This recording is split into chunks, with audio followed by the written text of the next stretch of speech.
Viral modus minta sumbangan anak yatim, pria di Banjarmasin curi CCTV jemuran.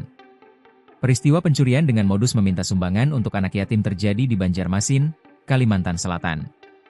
Seorang pria peminta sumbangan terekam CCTV tengah mencuri pakaian yang dijemur di perumahan Desa Niregensi, Jalan AMD, Banjarmasin.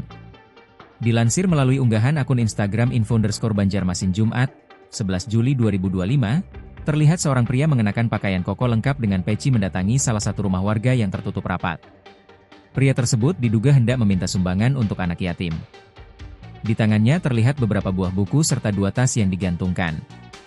Setelah beberapa kali memanggil pemilik rumah, tak terlihat ada satupun orang yang keluar.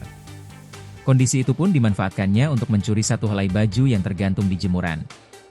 Perlahan pria tersebut mengambil 1 kaos berwarna hitam dan melepaskannya dari gantungan. Kaos tersebut kemudian dimasukkan dalam salah satu tas yang dibawanya. Usai berhasil melaksanakan aksinya, pria tersebut bergegas pergi meninggalkan rumah tersebut. Warga pun dihimbau waspada lantaran khawatir aksi pencurian dengan modus serupa akan kembali terulang.